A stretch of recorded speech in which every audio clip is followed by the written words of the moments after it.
and welcome to this Skill Refresh. I'm Megan Gilmore, the Executive Director at Lark. I'm excited to talk to you today about positive emotion, the first of 7 facets in our Perma Plus Me model at Lark, where I look at 7 different facets of well-being, evidence-based interventions around those, and the science that helps us understand how to become better, more fulfilled, more flourishing.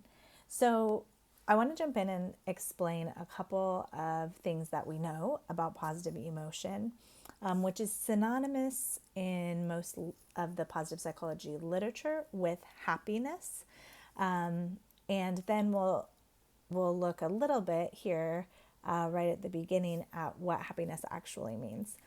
So back in ancient Greek culture, we used to define happiness as the joy that you experience as you move towards your potential. And that's the kind of happiness that increases our well-being. So if we were to divide up happiness into 2 different kinds of happiness that we as human beings experience regularly, we could kind of categorize our happiness feelings into hedonic happiness, or what we would usually think of as pleasure or pleasant feelings, and then eudaimonic happiness, which is spelled Eudaimonic, eudaimonic happiness, which is the kind of happiness that comes from engaging fully in something and feeling satisfied around that. So the difference is important, not necessarily because we don't want to experience both, but because one is much more effective at reducing harm and increasing healing in us as humans than another is. So pleasure, we can kind of say that pleasure is hedonic happiness or hedonic well-being. And it's very much connected to this sensation of relief that we experience when we're able to escape from something, or reduce pressure around something, or just feel good about, because so we're starting to feel good, and that kind of takes away some pain, and in that way helps us flee or escape from things that are hard or painful or traumatic. And that's usually the kind of happiness that we talk about when we develop typical self-care practices. So going and getting your nails done, or going and playing a game, or going and watching a movie.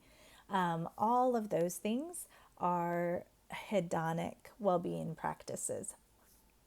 Not at all bad in their own right, and very effective for reducing immediate pain and pressure.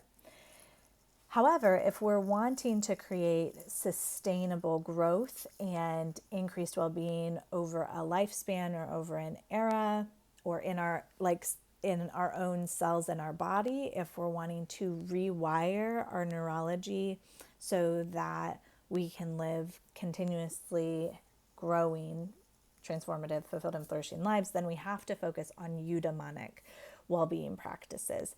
And those are the things that actually re-engage us with life, and provide kind of a sense of challenge. Sometimes they're the things where we find that our ability meets the challenge or meets the moment at hand. We're able to live presently and meaningfully, and in a way that we feel like fits us well. These are the moments where we know we're in the right place at the right time, or we experience flow, or our purpose and values align with the actions that we're taking in the world. So some eudaimonic well-being practices that you're probably really familiar with are gratitude and increasing optimism and reframing and recrafting circumstances and things like that. So just understand that the difference is important. And as coaches, we want to continue to partner with our clients toward increasing their eudaimonic well-being, and helping them develop habits that will continue to engage them in that way. We know that our happiness is determined 50% by our genetics, 40% by intentional activity, and 10% by our life circumstances. And so it's most important that we focus our energy on the intentional activity that will determine happiness and increase positive emotion in our life. Another really cool fact or tidbit that's helpful for you as specifically as Lark Song certified coaches that have been trained in experience assisted coaching is that to create a new neural synapse, which is basically the matter that shows us that our choices matter, like the matter that shows us that we learned something new or that we developed a new habit or had a new experience that will stick with us. Typically, to create a new neural synapse, it takes 400 repetitions to make that happen, to have a dendrite grow all the way to another neuron, and connect through a synapse. It takes about 400 repetitions in traditional learning models. But when you're engaged in play, which is the urge to associate with joy, like anything that urges you to associate with joy can be defined as play. And so all of these different experience-assisted coaching modalities like art, music, equine, poetry, wilderness coaching, all of nature-based coaching, all of those things, the reason that they work so well and the reason that they seem so magical is because it only takes 12 repetitions when you're engaged in play learning to create a new neural synapse. Amazing, right? So as we practice these eudaimonic well-being interventions and as we focus our attention on those intentional activities that build eudaimonic happiness and well-being in our lives, we also can be really intentional about the way that we do that and the environments that we do that in as coaches to make it as efficient as possible. And the way to do that efficiently is through play. How crazy is that? And how beautiful is that? So for this skill refresh, I wanted to give you, before I finish up, just a few interventions that have been shown to increase positive emotion in folks like you and me, which then decrease anxiety and depression significantly. So one is gratitude, specifically a gratitude visit. Look up a gratitude visit by Martin Seligman and the specific steps that you should go through to perform a gratitude visit. Give gratitude visits as homework to yourself, to your clients, and watch their well-being increase through that. Another way that you can use gratitude is for 21 days to journal 5 unique things each day that you're specifically grateful for. Secondly, optimism growth in optimism can be done by an intervention called 3 Good Things. It sounds similar to the 5 gratitudes, but it's not. It's not the same. Gratitudes can happen outside of the present day and blah, blah, blah, right? But the point of the 3 Good Things intervention is to write down 3 good things that happened today. And you may or may not be grateful for them. You may or may not, they may or may not be really close to you or far away from you. But what the 3 good things that happened today happened in you or because of you or something that was around you or something that you cared about. So 5 minutes of gratitude, a gratitude visit. 3 Good Things is another one.